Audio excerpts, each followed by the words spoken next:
ओम नमः शिवाय एवरीवन। आज हम शिव महापुराण का पाठ आरंभ कर रहे हैं। सबसे पहले हम गणेश जी की वंदना करते हैं। ओम गण गणपते नमः। ओम गण गणपते नमः। ओम गण गणपते नमः। ओम गण गणपते नमः। ओम गुरुभ्यो नमः। ओम गुरुभ्यो नमः। ओम गुरुभ्यो नमः। ओम नमः शिवाय। ओम नमः शिवाय। ओम नमः शिवाय। हे देव के देव महादेव, आपकी कृपा से आज हम शिव महापुराण के का पावन श्रवण और पठन करने वाले हैं। हम शिव महापुराण के पंचम युद्ध खंड को पढ़ने वाले हैं। हमारे मन को, हमारे वचनों को, हमारे कर्म को पवित्र करें और बिना बाधा के आज के इस शिव पुराण को हम पढ़ पाए। हमें सच्ची भक्ति प्रदान करें, हमें सच्चा ज्ञान प्रदान करें, हमें वैराग्य और आपकी कृपा प्रदान करें। इस पाठ का पुण्य हमें, हमारी फैमिली को, हमारे घर को, हमारे आसपास के वातावरण को, हर एक प्राणियों को मिले। और इस पाठ का पुण्य समस्त प्राणियों के कल्याण के लिए हो और विश्व शांति के लिए हम सब समर्पित करते हैं। ॐ त्र्यम्बकं यजामहे सुगन्धिं पुष्टिवर्धनम् उर्वारुकमिव बन्धनान् मृत्युर्मुक्षीयमामृतात्। ॐ त्र्यम्बकं यजामहे सुगन्धिं पुष्टिवर्धनम् उर्वारुकमिव बन्धनान् मृत्युर्मुक्षीयमामृतात्। ॐ त्र्यम्बकं यजामहे सुगन्धिं पुष्टिवर्धनम् उर्वारुकमिव बन्धनान् मृत्युर्मुक्षीयमामृतात्। तो आपको मैं छोटी सी एक चीज बताती हूँ। जो मृत्युंजय जाप है, जो इसको महामृत्युंजय तब कहा जाता है जब आप इस मृत्युंजय जाप में आप कोई संपुट लगाते हो। उसके साथ ही साथ आप जब इसको महामृत्युंजय तब कहा जाता है जब इसके साथ कोई दूसरा, या तो गायत्री मंत्र आप अटैच कर दो या फिर इसके साथ कोई दूसरा मंत्र अटैच होता है तो फिर उसको संपुट कहते हैं। और उसके साथ ये फिर महामृत्युंजय, अभी तो ये मृत्युंजय मंत्र था, इसके साथ जब आप कोई गायत्री मंत्र को अटैच कर देते हो तो इसकी शक्ति दुगनी बढ़ जाती है। महामृत्युंजय जो जाप है, ये जब आप करते हो तो देखिए, केवल एक ही भगवान है जो आपको आम काल से भी बचा सकता है, यमराज से भी बचा सकता है, वो है केवल भगवान शिव। और इसीलिए महामृत्युंजय के जाप से इसकी जो ऊर्जा है, इसका जो तेज है, इसका आपका ऑरा बहुत, कई बार तो इतना होता है कि आपका ऑरा एक पूरे रूम इतना बराबर, इतना बड़ा बनते जाता है। तो कभी भी आपको लगे कि आप इस मंत्र से क्योंकि कई बार क्या होता है कि गुरु भी आप अट्रैक्ट करते हो, उसके साथ ही साथ गुरु आपको भी अट्रैक्ट करता है। उसी के अनुसार आपको सडनली एक रात में सडनली आप शिव भक्ति, यानी आप कृष्ण भक्ति कर रहे हो, सडनली आप शिव भक्ति में आ जाते हो। तो वो डिवाइन का ही एक तरह से डिवाइन का ही सारा कुछ खेल होता है। हम खाली कठपुतली होते हैं कि हम किस हिसाब से क्या चीजें करते हैं। तो हमें ऐसा लगता है कि ये सब कुछ हम कर रहे हैं, हमारी इच्छा से ये चीजें हो रही है, लेकिन ऐसा नहीं है। ये जो चीजें होती हैं ये डिवाइन गाइडेंस, डिवाइन की लिखी हुई है, हम खाली बस एक रोल प्ले कर रहे हैं यहाँ पर। तो जो आप शिव पुराण पढ़ रहे हो तो आप इसको सोचिए कि आप, हम सब कितने भाग्यशाली हैं कि हम शिव महापुराण सावन के समय में, और जो फॉरेन लैंड में है, ऑस्ट्रेलिया में है, वो भी इस चीज को कर पा रहे हैं। तो कितनी बड़ी बात है कि हम अपनी कंट्री से दूर रहकर भी इसका इसका पाठ कर रहे हैं। तो चलिए आगे हम पढ़ते हैं 11वां अध्याय। प्रलयंकर शंकर द्वारा देवताओं को वरदान। व्यास जी बोले, हे शैव श्रेष्ठ, आप धन्य हैं। कृपा कर अब यह कहिए कि त्रिपुरों के नष्ट होने पर मैं कहाँ चला गया और त्रिपुरपति कहाँ कहाँ चले गए। हमने देखा था ना कि वो भाई थे, तो तीन भाइयों का वध हुआ। तो उसके बारे में आगे की कहानी है। सनत कुमार जी बोले, महाबुद्धिमान पारस पुत्र व्यास जी सुनिए। शंकर जी के चरित्र बड़े ही अद्भुत हैं। शिव जी द्वारा त्रिपुर वासियों का संहार होने पर ब्रह्मा जी देवताओं सहित शंकर की स्तुति करने लगे। विष्णु जी ने भी बड़ी स्तुति की। सनत कुमार जी कहते हैं, जब ब्रह्मादिक देवताओं ने इस प्रकार भगवान शंकर की बहुत सी स्तुति की, तो लोगों के कल्याण करता शिव जी ने प्रसन्न होकर कहा, हे देवताओं, वर मांगो। तब शिव जी के ऐसे वचन सुनते ही देवता प्रसन्न हो गए। उन्होंने कहा, हे देवेश, यदि आप हम पर प्रसन्न हैं तो हमें यही वर दीजिए कि हम देवताओं पर जब जब कोई संकट आवे, आप हमारी सहायता के लिए प्रकट हो जाएं, हमारे दुखों को सर्वदा दूर कर दीजिए। शिव जी ने प्रसन्न होकर तथास्तु, ऐसा ही होगा कहा। मैं सदैव तुम्हारी अभिलाषाओं को पूर्ण करता रहूंगा। जो मेरे इस चरित्र को पढ़ेगा और सुनेगा, मैं उसके सभी मनोरथों को सिद्ध करूंगा। ऐसा कहकर शंकर जी ने देवताओं को अभिष्ट वर दिया। 12वां अध्याय। यहाँ पर हम देवताओं द्वारा शिव जी की स्तुति पढ़ते हैं। सनत कुमार जी बोले, तब शिव जी को प्रसन्न देख उनकी कृपा से बचा हुआ मैं दानव भी वहां आया और शिव जी की ओर देखते हुए उनकी स्तुति करने लगा। फिर उसने कहा, हे भव, आप मुझ पर भी प्रसन्न हो। मैं बहुत स्तुति तो नहीं जानता, केवल आपके शरण में आया हूँ, अतएव आप मेरी भी रक्षा कीजिए। शंकर जी ने उससे भी वर मांगने को कहा। उसने भी अपनी भक्ति मांगी। शिव जी ने तथास्तु कहकर उसे अपनी दृढ़ भक्ति दी। देखिए भगवान शिव कितने भोले हैं कि वो, आप स्तुति करिए। जब हम शिव स्तुति करते हैं या शिव जी की पूजा अर्चना करते हैं तो आ, भगवान खुश होकर आपकी सारी मनोकामना पूर्ण करते हैं। बोलते हैं ना कि एक लोटा जल ही काफी है भगवान शिव को प्रसन्न करने के लिए। वह परमात्मा शंकर जी को प्रणाम कर उनकी आज्ञा से वितल लोक में वास करने चला गया। पश्चात वह सब मुंडी भी वहां आए और शिव जी तथा विष्णु जी आदि सभी देवताओं को प्रणाम कर अपने लिए आज्ञा मांगने लगे। शिव भक्त नष्ट कर अपने दुष्कर्म का पश्चाताप करने लगे। शिव भक्ति नष्ट कर अपने दुष्कर्म पर पश्चाताप करने लगे। तब विष्णु जी ने उन मुंडियों से कहा कि तुम किसी प्रकार की चिंता ना करो। मैंने यह सारा चरित्र शिव जी की आज्ञा से किया है।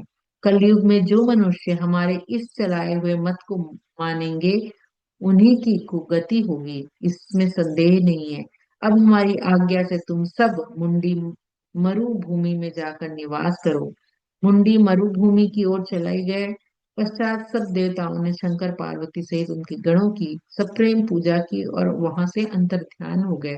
जो मनुष्य शिव जी के इस चरित्र को पढ़ेगा या सुनेगा, वह सब कामनाओं भोग अंत में मोक्ष को भागी होगा। देखिए हम सब कितने भाग्यशाली हैं कि यहाँ पर कहा जा रहा है कि आप, दो चीजें हैं कि शिव भक्ति या शिव पुराण तब पढ़ते हो जब आपका जीवन मोक्ष की ओर जाते रहता है, तभी ये शिव पुराण इंट्रोड्यूस होता है आपके जीवन में।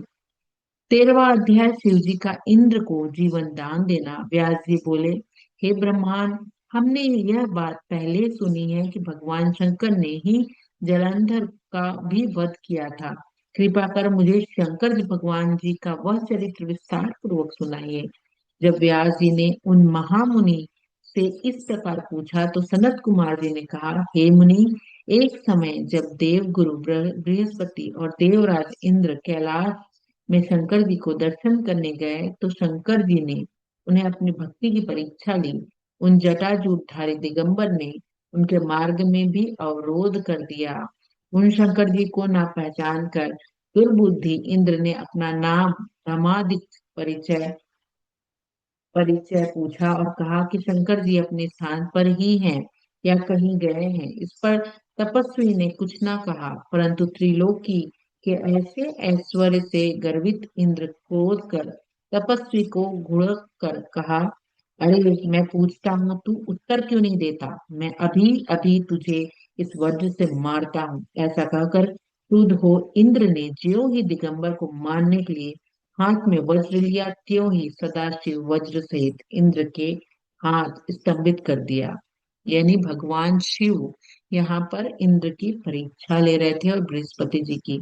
बृहस्पति जी ने उन पुरुष को प्रज्वलित देखा, त्यों ही अपनी बुद्धि से उन्हें शंकर जानकर प्रणाम किया। यानी यहाँ पर बृहस्पति जी और इंद्र जी की परीक्षा किसके द्वारा हो रही है? भगवान शिव के द्वारा। लेकिन इंद्र उनको पहचान नहीं पाया और वो उनसे क्रोधित हो गया। लेकिन वहीं पर बृहस्पति जी ने उस पुरुष को पहचान लिया। वो त्यों ही उनकी बुद्धि से उनको शिव जी की तरह उनको प्रतीत हुआ। उनको दंडवत कर बहुत सी स्तुति भी की। फिर इंद्र को भी शंकर जी के चरणों में गिराया और शिव जी से बृहस्पति ने कहा, हे दीनानाथ, हे महादेव, अपना क्रोध रोक कर इंद्र के अपराध को क्षमा कीजिए। भगवान शंकर ने गुरु बृहस्पति से कहा, मैं तुम्हारी स्तुति से प्रसन्न हूँ। तुमने इस इंद्र को जीवन दान दिलवाया है। इससे मैं अपने वर द्वारा तुम्हें जीव नाम से विख्यात करता हूँ। मेरे नेत्रों की अग्नि अब इस इंद्र को पीड़ित ना करेगी। बृहस्पति से ऐसा कहकर भगवान शंकर ने अपने माथे से अग्निमय नेत्र से निकलते हुए तेज को अपने हाथ में लेकर क्षीर समुद्र में डाल दिया। फिर लीलाधर भगवान अंतर ध्यान हो गए। इंद्र और बृहस्पति ने अपने स्थान को चले गए। तो देखिए उनके मस्तक में जो उनका नेत्र थे उसमें से अग्नि की ज्वाला बह रही थी। वो किसके लिए हो रही थी? वो इंद्र के लिए। इंद्र से वो बहुत गुस्सा हो गए। लेकिन बाद में उन्होंने उसे क्षीर सागर में उसे फेंक दिया। जालंधर की उत्पत्ति और विवाह। व्यास जी बोले, हे सनत कुमार, आपको नमस्कार है। अब कृपा कर आप कहिए कि इस समय शिवजी ने अपने माथे का तेज क्षीर सागर में डाल दिया, उस समय क्या हुआ? सनत कुमार जी बोले, हे तात, जब शिवजी ने अपने तेज समुद्र में डाल दिया, वह तेज शीघ्र ही बालक बनकर गंगा सागर में संगम पर बैठकर अत्यंत उच्च स्वर से संसार को भय देने वाला रुदन करने लगा। समस्त देवता और मुनि व्याकुल होकर लोक पितामह ब्रह्मा जी की शरण में आए। तो उनका जो तेज था उन्होंने क्षीर सागर में समुद्र में वो डाल दिए कि उससे किसी और का नुकसान ना हो। लेकिन उससे उस तेज से एक पुत्र का जन्म हुआ और वो जो पुत्र था वो गंग वो जो पुत्र था शीघ्र ही बालक बनकर गंगा सागर के संगर पर बैठकर अत्यंत उच्च स्वर में वो रोने लगा। समस्त देवता और मुनि लोग आकर लोक पितामह ब्रह्मा जी की शरण में आए और कहा, हे पितामह, ये तो बड़ा ही भयानक समय उपस्थित है। ये महायोगिन, इसका नाश कीजिए। देवताओं की ऐसी बात सुनकर ब्रह्मा जी उस बालक को देखने आए। समुद्र ने ब्रह्मा जी को आते देख उस बालक को उठाकर उस अपनी गोद में दे दिया। तब विस्मित हो ब्रह्मा ने पूछा, हे सागर, तुम शीघ्र ही कहो, यह बालक किसका है? विनम्र शब्दों में सागर ने कहा, हे भगवान, यह तो मैं नहीं जानता। मुझे इतना अवश्य ज्ञात है कि गंगा सागर के संगम में प्रकट हुआ है। अतएव जगत के गुरु, आप इस बालक को जात कर्मादिक संस्कार कीजिए। इधर तो सागर ब्रह्मा जी से कह रहा था, उधर सागर पुत्र ब्रह्मा जी के गले में हाथ डालकर इतने जोर से ब्रह्मा जी को गले पड़ा कि उससे पीड़ित हो उनके नेत्रों से आंसू टपक गए। किसी प्रकार ब्रह्मा जी ने दोनों हाथों से बल लगाकर अपना गला छुड़ाया और सागर से सादर कहा कि हे सागर, मैं तुम्हारे पुत्र का जातक फल कहता हूँ, सुनो। मेरे नेत्रों से यह जल निकलता है, इस कारण इसका नाम जालंधर होगा। यह बालक सब दैत्यों का अधिपति और शंकर जी को छोड़कर यह सबसे अवध होगा। जहां से उत्पन्न हुआ है फिर वही जाएगा। इसकी स्त्री बड़ी ही पतिव्रता होगी सागर में। ऐसा कहकर ब्रह्मा जी ने महर्षि शुक्र को बुलाकर उनके हाथों से बालक को दैत्यों का राजाभिषेक करवाया और स्वयं अंदर ध्यान हो गए। फिर समुद्र ने कलनेमी नामक असुर को बुलाकर उसका वृंदाकर नामक कन्या से सुविधि उनका विवाह करा दिया। स्त्री सहित जालंधर शुक्राचार्य के प्रभाव से असुरों का राज करने लगा। देखिए यहाँ पर जब सृष्टि की रचना हो रही है, सृष्टि की रचना हो गई है, और यहाँ पर इंद्र और बृहस्पति जी, जब दोनों की परीक्षा शिव जी के द्वारा हुई, और शिव जी जब इंद्र से क्रोधित हो गए कि उन्होंने शिव जी को नहीं पहचाना, तो उनके मस्तक से जो ज्वाला निकली, और ज्वाला निकल रही थी, उसी बीच में बृहस्पति जी पहचान गए कि शिव जी को के तेज को पहचान गए और उनसे माफी मांगने लगे। इवन कि इंद्र के लिए भी उन्होंने माफी मांगी। तो भगवान शिव तो बहुत भोले थे, तो उन्होंने अपना जो जो किसी को भस्म करने के लिए जो ऊर्जा निकाली थी, उसको किस में डाल दिया? क्षीर सागर में, बहुत बड़े सागर में, समुद्र में उन्होंने डाल दिया। अब बाद में वो एक भयानक आवाज करने वाला बच्चे के रूप में आया। ठीक है। अब उस बच्चे को कैसे जीवन दान मिला, और उसको वो ब्रह्मा जी से कैसे लिपट गया कि ब्रह्मा ही मेरे पिता हैं, लेकिन उन्होंने बोला कि भाई तुमको मैं आशीर्वाद देता हूँ, मेरे नेत्र से जो जल निकला है इसका नाम जालंधर रहेगा। तो हमेशा याद रखिएगा कि ये एक राक्षस कुल का बच्चा बना और इसका विवाह हुआ। और ये शुक्राचार्य एक तरह से, आपको पता है जो मुस्लिम धर्म है वो शुक्राचार्य से ही पैदा हुए हैं। जो मुस्लिम धर्म के जो लोग हैं, शुक्राचार्य सारे देवी देवताओं से अलग एक राक्षस कुल का वो था, वो असुर था। और उसी ने ही मांस मदिरा खाना ये सब उसने चालू किया, और वही जो शुक्राचार्य जी के वंशज हैं, उसे कहा जाता है कि वो मुस्लिम कुल है। वो अभी के जो मुस्लिम कुल हैं वो उसको रिप्रेजेंट करते हैं। 15वां अध्याय, देव जालंधर युद्ध। सनत कुमार जी बोले, एक समय जालंधर अपनी स्त्री वृंदा सहित असुरों से सम्मानित हो सभा में बैठा। जालंधर अपनी स्त्री, उसकी स्त्री का नाम था वृंदा। तो परम क्रांतिमान शुक्राचार्य वहां आ पहुंचे। तब असुरों सहित सागर पुत्र ने उठकर बड़े आदर से उन्हें प्रणाम किया। तेजस्वी भार्गव ने उन सबको आशीर्वाद दिया। फिर सागर पुत्र ने नम्रता से यह प्रश्न किया, हे गुरुजी, राहु का सिर किसने काटा था? आप हमें बतलाइए। इस पर शुक्राचार्य ने देवताओं और असुरों द्वारा समुद्र मंथन के संक्षेप में सब कथा कहकर यह बतलाया कि जब समुद्र से अमृत निकला तो उसे देव रूप में राहु पीने चला। इस पर इंद्र के पक्षपाती भगवान विष्णु ने ही राहु का सिर काट दिया। यह सुनते ही जालंधर के नेत्र लाल हो गए, उसने बड़ा ही क्रोध दिखाया। देखिए, अगर कोई आपको किसी के बारे में बता रहा है और आप एक पक्ष की स्टोरी सुन रहे हो, तो अगर आप उस व्यक्ति को नहीं जानते, फिर उससे भी आपको गुस्सा आने लग जाता है कि अरे ये व्यक्ति ने ऐसा किया। अभी आपने दूसरे तरफ का पक्ष सुना ही नहीं है।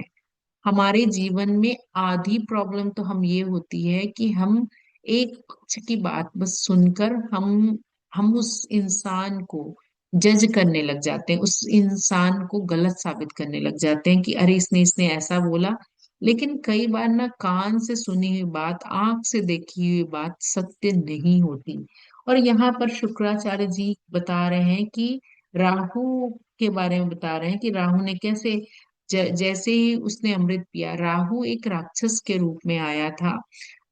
उसका नाम कुछ और था। और वो जब विष्णु जी, भगवानों को, देवताओं को थोड़ा डाउट हुआ कि भाई ये तो कोई राक्षस है जो कि अमृत पीने के लिए आया है, तो उनका सर विष्णु जी ने शरीर से सर अलग कर दिया। तो जो उसका सिर का भाग है वो राहु बना, और जो उसका शरीर है वो केतु बना। और ये दोनों छाया ग्रह भी होते हैं। जब आप कुंडली पढ़ते हो, तो जब राहु या केतु का प्रभाव किसी के भी जीवन में पड़ेगा ना, तो अगर मान लो सूर्य भी है उस जगह पर, तो सूर्य के तेज को वो कम कर देगा। कोई भी ग्रह उसके साथ है, उसके तेज को वो कम कर देता है। जैसे राहु किसी के कुंडली में 8वें स्थान पर है, तो वो उसकी लाइफ में ना बहुत सीक्रेट ये अकल्ट साइंस, आध्यात्म को पढ़ने में उसमें बहुत रुचि होती है। तो मेरा जो राहु है, मेरा 8वें घर में है, तो मेरा राहु यहाँ पर मुझे आध्यात्म में रहस्यमय जीवन, आध्यात्म से रिलेटेड बहुत सारी चीजें, अकल्ट साइंस, ये सारे मंत्र जाप, ये सब के लिए मुझे बहुत पुल करता है। तो कुछ भी चीजें जो होती हैं आपके जीवन में, तो हमेशा देखना कि इसमें ग्रहों का बहुत बड़ा रोल होता है। तो यहाँ पर उसका सिर काट दिया, ये सुनते ही जालंधर के नेत्र लाल हो गए। उसे बड़ा ही क्रोध आया। अपने घर मर घसमर नामक दूत को बुलाकर आज्ञा दी कि तुम शीघ्र ही इंद्रपुरी में जाकर मेरे शरण लाओ। वह शीघ्र ही इंद्र की सुमर्धा नामक सभा में जा पहुंचा और कहा, हे देवता धम, आपने समुद्र को क्यों मथा? और मेरे पिता ने कहा, है देवता धम, तुमने समुद्र को क्यों मथा और मेरे पिता के सब रत्नों को क्यों ले लिया? यदि तू अपना भला चाहता है और उन रत्नों सहित देवताओं के साथ मेरे शरण में आ, अन्यथा मैं सुराधम, तेरे लिए ये बड़ा भय होगा और मैं सत्य कहता हूँ कि तेरी राज्य विध्वंस हो जाएगी। इस पर इंद्र बहुत ही विस्मित हुए और कहने लगे, पहले मेरे भय से सागर ने सब पर्वतों को अपनी पूछी स्थान दिया है। उसने मेरे शत्रु देवताओं की रक्षा की है, इसी कारण से मैंने उनके सब रत्न हरण कर लिए हैं। मेरी द्रोही सुखी नहीं रह सकता। इसी प्रकार सागर के पहले पुत्र शंखासुर ने भी मेरी शत्रुता की थी। जिस पापी को मेरे छोटे भाई हरि ने मार डाला, इस कारण हे दूत, तुम शीघ्र जाकर समुद्र मंथन का ये वृतांत उसे सुनाओ। इंद्र की ऐसी बात सुनकर वह दूत शीघ्र ही जालंधर के पास आया और सब बातें कह सुनाया। उसे सुनते ही वह दैत्य मारे क्रोध के अपने औष्ठ भड़काने लगा। देवताओं को जीतने के लिए उसने उद्यम आरंभ किया। फिर तो सब दिशाओं और पातालों से करोड़ों करोड़ों दैत्य आने लगे। अमरावती छोड़ देवता उससे युद्ध करने चले गए। भयानक मार काट हुई। असुरों के गुरु आचार्य शुक्र अपनी मृत संजीवनी विद्या से देवगुरु बृहस्पति द्रोणगिरि से औषधि लाकर जलाते रहे। इस प्रकार जालंधर ने अपने गुरु शुक्राचार्य से क्रुद्ध होकर कहा कि मेरे हाथ से मारे हुए देवता जी कैसे जाते हैं? इस पर शुक्राचार्य ने देव गुरु द्वारा द्रोणगिरि से औषधि लाकर देवताओं को जलाने की बात कह दी। इस पर क्रुद्ध जालंधर ही शीघ्र द्रोण पर्वत पर जा पहुंचा। द्रोण को उठाकर समुद्र में फेंक दिया। पश्चात वह सागर पुत्र युद्धागन में आ बड़े वेग और देवताओं का संहार करने लगा। जब बृहस्पति जी औषधि लेने गए तो द्रोण चल को उखड़ा हुआ शून्य पाया। यह भयभीत हो देवताओं के पास आया और कहा, युद्ध बंद कर दो, जालंधर को अब नहीं जीत सकोगे। यह सुन देवता व्याकुल होकर इधर उधर भागने लगे। सिंधु सूत निर्भय हो अमरावती में घुस गया। इंद्रादि सभी देवता गुफाओं की शरण ली। जालंधर ने शंभु आदि के वीर दैत्यों द्वारा भागे हुए इंद्रादि की खोज करने लग गए और स्वयं भी मेरु आदि में उन्हें खोजने लगे। तो देखिए कैसे जालंधर ने युद्ध प्रारंभ कर दिया, और जो औषधि का पर्वत था उसको भी उठाकर उसने समुद्र में फेंक दिया।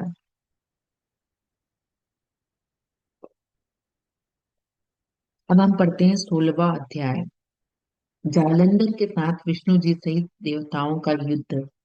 सनत कुमार जी बोलते हैं, जब जालंधर को अपनी खोज में आते देख इंद्रादि देवता वहां से भी भय कंपित होकर भाग चले। भागते भागते वे वैकुंठ के विष्णु जी के पास पहुंचे। देवताओं ने अपनी रक्षा के लिए उनकी बड़ी स्तुति की। विष्णु जी ने उनसे कहा कि हे देवताओं, तुम भय को त्याग दो। मैं युद्ध में शीघ्र ही जालंधर को देखूंगा।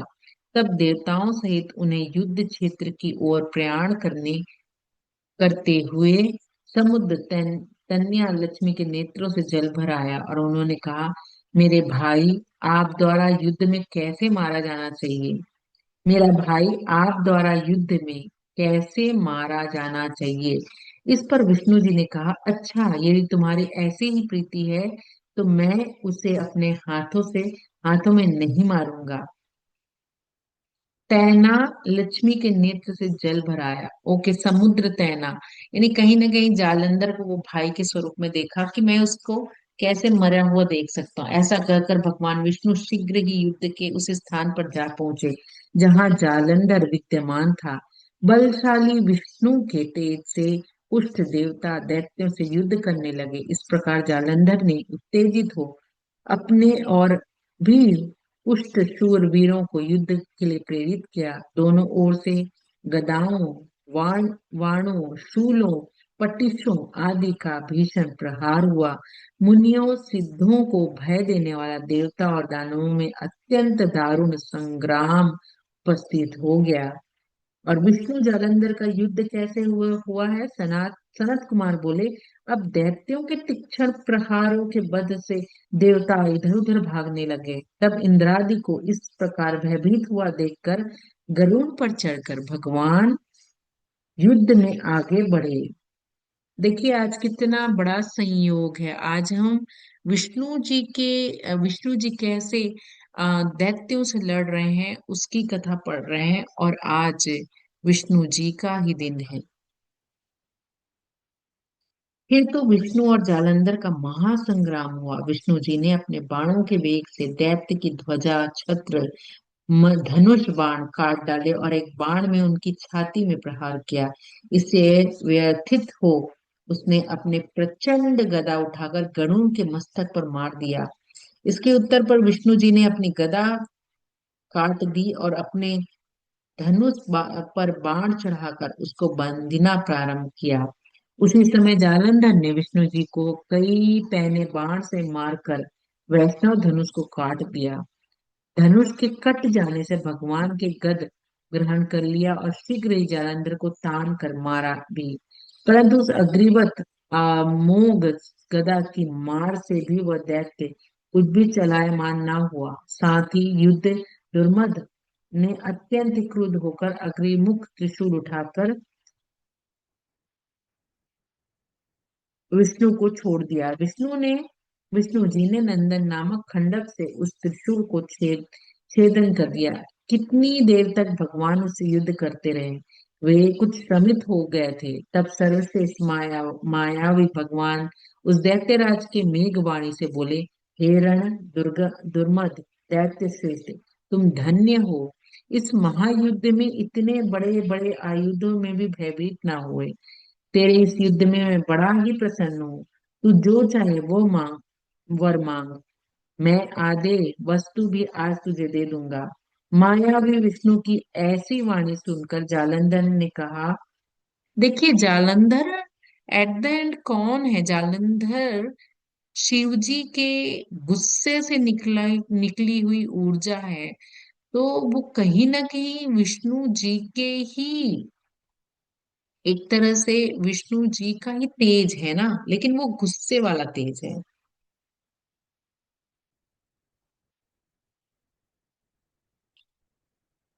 अब यहाँ पर हम आगे बढ़ते हैं कि आ, हे, तुम धन्य हो, इस महायुद्ध में इतने बड़े बड़े योद्धा से लड़ रहे हो। तो यहाँ पर मायावी विष्णु की आवाज सुनकर जालंधर बहुत भावुक हो गया।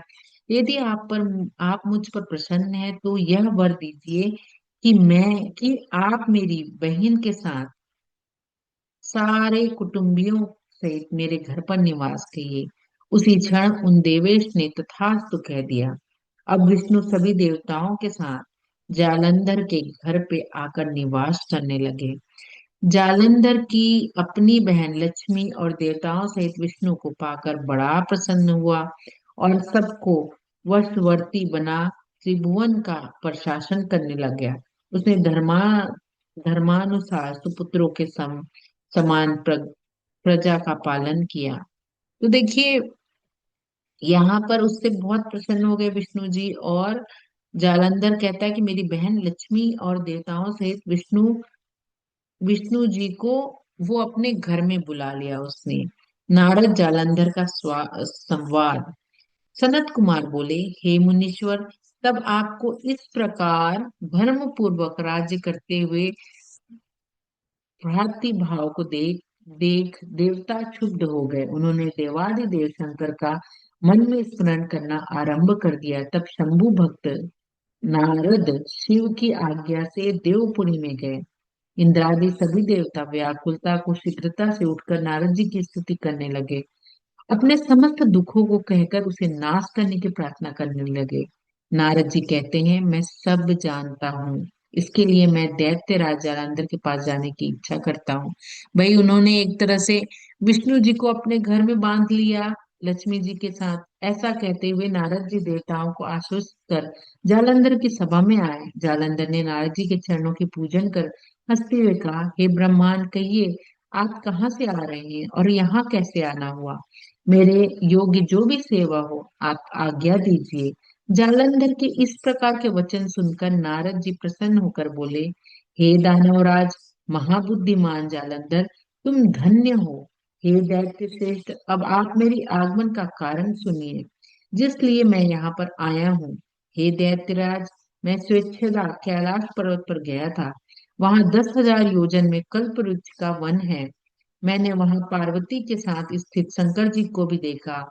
वो सर्वोग सुंदर गौरव वर्ण त्रिनेत्र, मस्तक पर चंद्रमा धारण किए हुए हैं। यह देखकर मुझे बड़ा ही आश्चर्य हुआ कि इनके समान समृद्धशाली त्रिलोकी में और कोई नहीं है।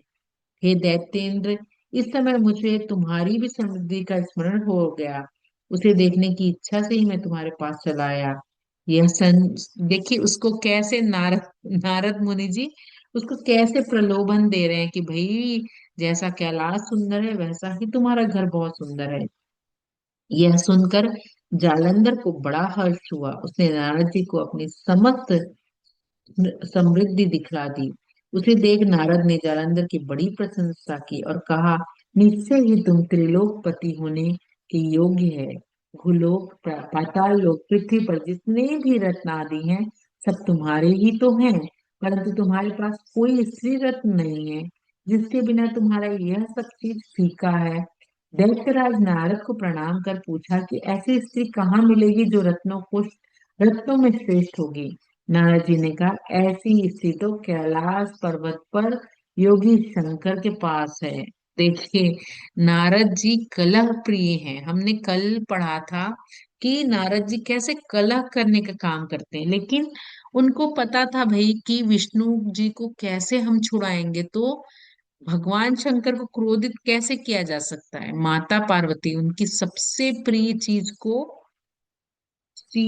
उनसे कोई अगर छीनने की कोशिश करेगा तभी ये हो सकता है। तो उसके लिए उनकी पत्नी देवी पार्वती बहुत ही मनोहर है। उसके सामने सुंदरी मैं किसी को नहीं देखता।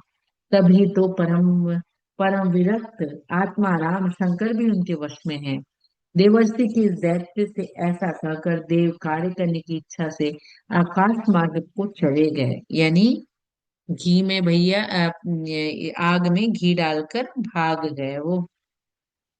व्यास जी बोलते हैं, हे सर्वज्ञ सनत कुमार जी, जब नारद जी ने भूलोक को चले गए तब दैत्य ने कहा, वह सब विस्तार पूर्वक मुझे सुनाइए। सनत कुमार जी बोले, उनके चले जाने पर जालंधर ने अपने सहित के नामक दूत को बुलाकर कैलाश पर जाने की आज्ञा दी और कहा कि वहां एक जटाधारी शंभु नामक योगी रहता है। उससे मेरी पराक्रम और ऐश्वर्य कहकर उसकी सर्वोग सुंदरी भारिया को मेरे लिए मांग लाओ।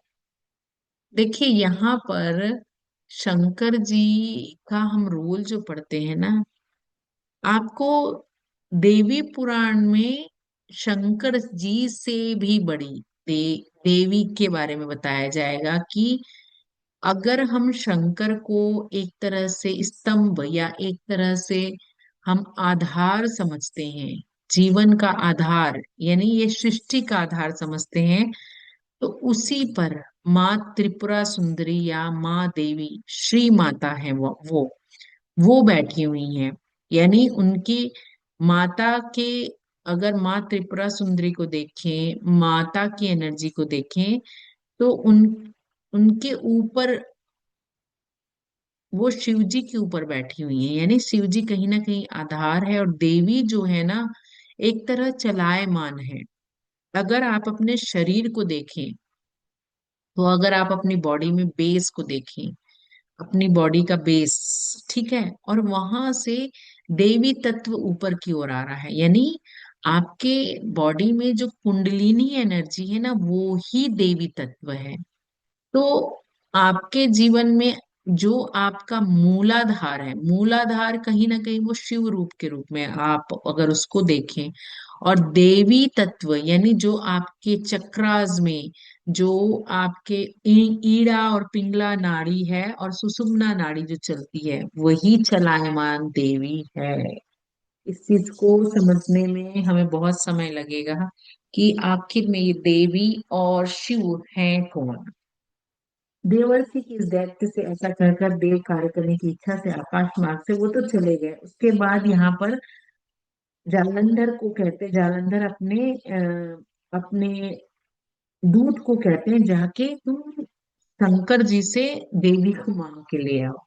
फिर ऐसा वचनों को सुनकर वह दूत शिव जी के स्थान पर पहुंचा, शिव जी के आगे बैठकर उसकी आज्ञा लेकर सब संदेश कह दिया जो दैत्यराज ने कहा। फिर तो उस राहु नामक दूत के ऐसे कहते ही भगवान शूलपाणी के आगे पृथ्वी से फोड़कर एक भयंकर शब्द वाला पुरुष प्रकट हो गया। उसका सिंह के समान मुख था, जो मानो दूसरा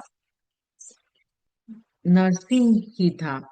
वह दौड़कर राहु को खाने को चला था। राहु बड़े ही जोर से भागा, परंतु उस पुरुष ने उसे पकड़ लिया। उसने शिवजी की शरण लेकर रक्षा मांगी। शिवजी ने उस पुरुष से उसे वो पुरुष कौन था जो उनके दूध बनकर आया था? वो राहु आया था, यानी जालंधर का जो एक तरह से कहना चाहिए दूध था, वो राहु था। को छोड़ देने को कहा, परंतु उसने कहा मुझे बड़ी जोर की भूख लगी है, मैं क्या खाऊंगा। यानी जो शिवजी की दहाड़ से एक तरह से एक एक और उनका ही रूप निकला, वो है जो शीघ्र ही अपने ही हाथों और पैरों को मांस भक्षण कर ले।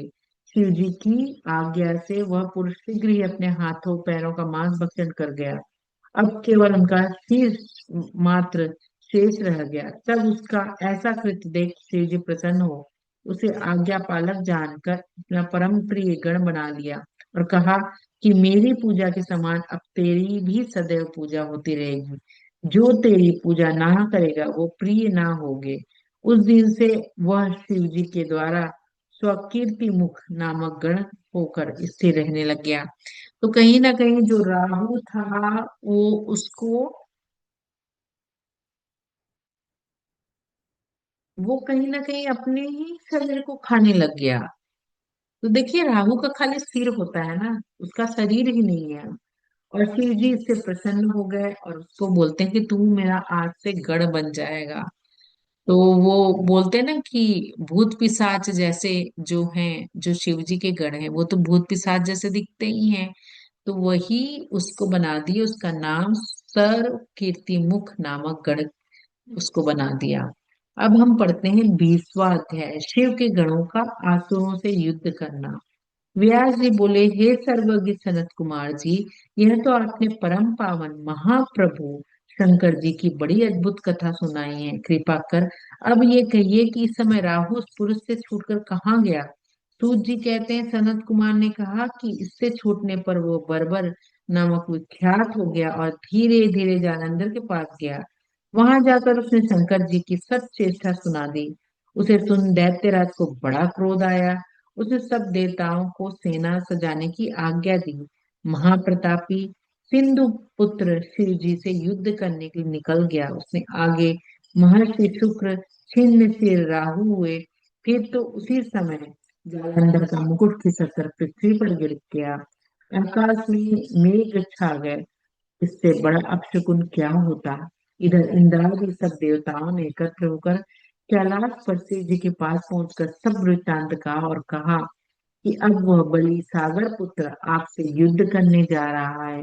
यह सुनकर शंकर जी ने विष्णु जी को बुलाया। शिव जी ने विष्णु जी से पूछा, हे हर्षिकेश, युद्ध में आपने जालंधर का संहार क्यों नहीं किया? बैकुंठ छोड़कर आप उसके घर में क्यों चले गए थे? आपको याद है कि वो शिव जी से शिव जी को विष्णु जी को उसने प्रसन्न कर दिया था और विष्णु जी को अपने घर ले गया था लक्ष्मी के साथ। यह सुनकर विष्णु जी ने भगवान शंकर से कहा, उसे आपका अंशी और लक्ष्मी का भ्राता होने के कारण ही मैंने नहीं मारा। तो देखिए, एक बहुत बड़ी चीज मुझे आज पता चल रही है कि माता लक्ष्मी का जो भाई था वो कौन था? जालंधर। जालंधर कौन था? शिव जी के तेज से, शिव जी के क्रोध से जो पैदा हुआ था वो था जालंधर। और वो फिर किसका पति बना? किसकी पत्नी बनी? वो विष्णु जी की पत्नी बनी। उसे अपने अंशी और भ्राता होने के कारण मैंने नहीं मारा। विष्णु जी के इन वचनों को सुनकर उन्होंने कहा, हे सूरवर विष्णु, आप यह क्या कहते हैं? मैं इस दैत्य जालंधर को अवश्य मारूंगा। अब आप इस देवता जालंधर को मेरे द्वारा मरा हुआ ही जानकर अपने स्थान को जाइए। जब भगवान शंकर ने ऐसा कहा तो सब देवता संदेह रहित हो अपने स्थान को चले गए। उसी समय पराक्रमी जालंधर ने अपनी विशाल सेना से पर्वत के समीप आ कैलाश के घेर से नाद करने लगा। दैत्यों के नाद और कोलाहल से शिव जी क्रुद्ध हो गए। उन्होंने अपने नंदी आदि गणों को उस युद्ध में जाने की आज्ञा दी। कैलाश के समीप भीषण युद्ध होने लग गया। दैत्यों के आचार्य शुक्र जी अपनी मृत संजीवनी विद्या से इन सब दैत्यों को जलाने लगे। यह देख शिव जी गण व्याकुल हो गए और जाकर शंकराचार्य को ये सब बात कह सुनाई। उसे सुनकर भगवान रुद्र के क्रोध की सीमा न रही। उसी समय इनके मुख से एक बड़ा भयानक कृत्यान उत्पन्न हुआ।